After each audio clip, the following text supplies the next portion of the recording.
검색 요정입니다. 오늘은 제가 국내 뉴스보다 더 많이 들어가는 이 사이트 중 하나인 서치엔진 저널에 올라온 기사를 보면서 얘기를 한번 해보겠습니다. 이 틱톡이 검색 엔진이 될 수 있을까? 사람들은 이미 그렇게 이용하고 있다라는 기사입니다. 이게 무슨 소리냐? 틱톡은 숏폼 비디오 플랫폼인데 이게 무슨 검색 엔진이냐? 이렇게 생각을 하실 수 있습니다. 여러분들은 먼저 검색 엔진, 검색 플랫폼이라는 거에 대한 개념을 조금 넓히셔야 합니다. 우리가 흔히 검색 엔진이라 하면 뭘 생각하죠? 구글, 네이버 이런 것들이죠. 글로벌로 넓혀보면 얀덱스, 바이두 이런 것들도 있습니다. 이런 것들이 검색 엔진이지 틱톡이 무슨 검색 엔진이야? 이 SEO의 업무 범위를 한번 생각을 해보겠습니다. SEO는 우리가 흔히 생각하듯이 웹 검색 영역만을 다루는 것이 아닙니다. 지도에 리스팅되는 것도 SEO의 한 업무입니다. 이거 옛날부터 그랬어요. 뉴욕 레스토랑을 검색했을 때 우리 레스토랑이 나와야 하고, 학동역 정형외과라고 검색하면 우리 병원이 나와야 하는 거죠. 옛날에는 검색 엔진에 붙어있던 이 지도가 밖으로 빠졌죠. 스마트폰 시대에는. 빠졌다고, 플랫폼에서 독립됐다고 노출이 안 돼도 상관없는 건 아니겠죠. 앱 마케팅에도 SEO가 들어가죠. ASO라고 구글 플레이 스토어나 애플 스토어에서 우리 앱이 더 잘 나오게 하는 것입니다. 유튜브는요, 당연히 비디오 SEO가 있죠. SEO 하면 우리는 이제 웹 검색 그리고 검색 엔진을 생각을 하는데, 조금 넓혀서 생각을 해보면 우리 컨텐츠와 사람들이 하는 검색이라는 행위를 연결해 주는 것이 SEO라고 보시면 됩니다. 어디는 중요한 것이 아닙니다. 여러분이 스톡 사진을 한다. 스톡 사진 사이트에서 여러분들의 컨텐츠가 검색에 잘 나오게 하는 것도 SEO입니다. 정보를 찾는, 정보가 담긴 컨텐츠를 찾는 사용자들이 내 정보와 컨텐츠를 보다 잘 찾게 하는 것, 그게 SEO입니다. 사람들이 찾는 정보 형태가 다양해졌죠. 채널도 분산이 됐고요. 예전에 화장법과 식당을 찾으려고 네이버 블로그를 찾던 사람들이 이제는 인스타와 유튜브로 넘어갔습니다. 사람들이 정보를 찾기 위해 어떤 플랫폼에서 검색이라는 행위를 수행하면 우리는 그것을 검색 엔진이라고 부를 수도 있는 것입니다. 어쨌거나 그 안에도 검색 알고리즘이 존재를 하니까요. 물론 그들이 제공하는 컨텐츠는 그 채널 내 컨텐츠에 국한됩니다. 인스타그램이 세계 최고의 검색 알고리즘을 갖추고 있다고 해도 인스타그램에서 검색했을 때 나오는 정보는 인스타그램 내의 컨텐츠일 뿐인 거죠. 뭐 그렇게 따지면 네이버는요. 네이버는 맨날 네이버 안의 컨텐츠만 거의 대부분 보여주는데요. 그게 중요한 게 아닙니다. 조사에 따라 조금씩 달라지기는 하는데요. 틱톡의 글로벌 사용자 수는 10억 명 전후라고 합니다. 10억 명이 넘는다는 조사들도 있고요. 미국에서 가장 많이 사용되고 있고, 그 다음 인도, 브라질 순입니다. 사람들이 이렇게 많고 그들이 그 안에서 정보를 찾는 검색 행위를 한다는 것은 틱톡이 매우 강력한 검색 엔진이 될 수 있는 환경을 갖추고 있다는 것입니다. 이건 틱톡만의 특별한 얘기가 아닙니다. 유튜브에서의 검색량이 야후를 제치고 세계 2위의 검색 엔진 역할을 수행하고 있다는 얘기가 나온 것이 무려 2009년입니다. 이 방학 때마다 저희 회사에 대학생 인턴이 오는데요. 어느샌가부터 젊은 세대들이 뭔가 궁금할 때 인스타그램을 찾습니다. 네이버, 구글이 아니에요. 링크드인에서 어떤 사람이 투표를 붙인 적이 있습니다. 네 주변에 젊은 친구들이 틱톡이나 인스타를 1차 검색 엔진으로 쓰는 것을 본 적이 있는가? 무려 4분의 1이 그렇다라고 답했습니다. 사람이 거기 있고 검색이라는 행위를 통해서 정보를 찾는다. 검색 엔진입니다. 그런데 왜 새삼스럽게 이런 기사가 나왔냐?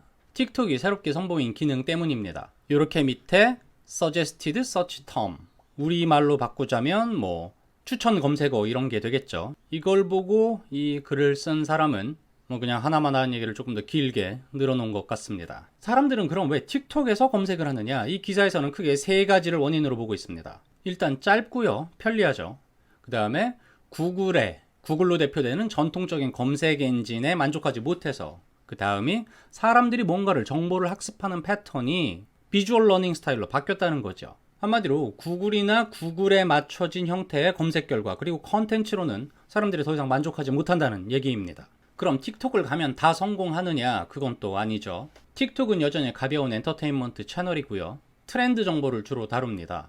틱톡의 인기 해시태그들을 한번 보시면 알 수 있습니다. 물론 TV나 요리 이런 것들도 많이 있습니다. 그러나 그것들이 틱톡에서 메이저 트렌드는 아닙니다. 내 사업에는 어떤 종류의 컨텐츠가 맞는지, 우리 정보가 그 플랫폼에서 노는 사람들의 플랫폼 이용 의도와 맞는지, 그런 것들도 생각을 하셔야 합니다. 예전에 어떤 정치인 캠프 쪽에서 비공식적으로 문의가 들어온 적이 있었습니다. 당내 경선 시즌이었는데요.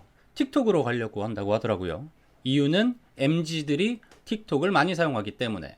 저는 매우 강력하게 반대를 했습니다. 첫째는 그 정치인이 지금 잡아야 되는 타겟이 MZ가 아니었습니다. MZ로부터 매우 먼 정서에 있는 그런 캐릭터의 정치인이었고요. 당장 그 캐릭터의 수용이 가능한 타겟 대상으로 1위를 하고 있는 것도 아니었습니다. 그러면 캐릭터와 타겟 수정보다는 수용 가능한 타겟에서의 점유율 증대가 첫 번째 전략이 되어야 합니다. 두 번째로 그 정치인은 틱톡 스타일의 엔터테이닝하지 않은 사람이었습니다. 선거 때마다 자주 보시죠. 어설프게 젊은 친구들의 문화를 흉내내는 그런 정치인들. 좋아 보이시던가요? 개인적으로 생각할 땐 추하고 안쓰럽습니다. 지금까지 이런 류의 컨텐츠가 참 기발하고 괜찮다라고 느낀 것은 유시민의 캠프가 망했어요 외에는 저는 떠오르지가 않습니다. 그런데 일이라는 게 늘 말이 되게 진행되는 것은 아닙니다. 뭔가를 하고 있다는 것을 조직 내에서 계속 보여야 하고 그게 헤게모니로 이어지기도 합니다. 했는데 안 되면 그 사람이 피해를 볼 것 같지만 의외로 싸기만 하고 치우지 않는 사업이 많습니다. 대기업에서도요. 이 정치인 캠프도 누군가 그 아이디어를 냈을 테고 그 사람의 지위와 지켜야 할 목소리가 있었겠지요. 바로 다음 주에 그 정치인의 틱톡 채널이 오픈이 됐었습니다. 개망했습니다. 재미도 없고 심지어 컨텐츠 아이디어의 표절 얘기까지 나와서 안 하느니만 못하게 됐습니다. 조만간 제가 컨텐츠로 한번 다룰 예정인데요. 좋은 채널이랑 나에게 맞는 채널이 다릅니다. 그때 다른 컨텐츠에서 조금 더 얘기를 하시죠. 그래서 오늘 요점은 컨텐츠가 있고 사람들이 있고 거기에서 사람들이 검색이라는 행위를 통해서 정보를 찾는다면 얼마든지 검색 엔진이라고 부를 수 있다. 유튜브와 인스타와 틱톡은 이미 훌륭하게 검색 엔진으로서의 역할을 수행하고 있다. 검색요정이었습니다. 대통령이 되려고 했습니다. 그래서 캠프도 만들었죠. 제17대 대한민국 대통령 후보로 출마하겠습니다. 제가 가는 곳마다 사인 받으려고 줄도 서고 길에서 만나는 분들 격려도 많이 해주셨고 강연하면 사람도 많이 모이고 책도 많이 팔렸습니다. 그래서 저는 대통령이 되는 줄 알았습니다. 이분들이 다 찍어주면 대통령 되죠. 유시민 후보!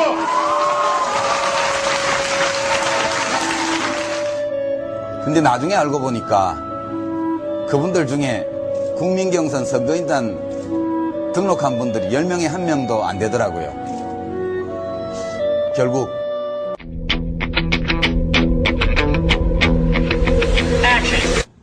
캠프가 망했어요.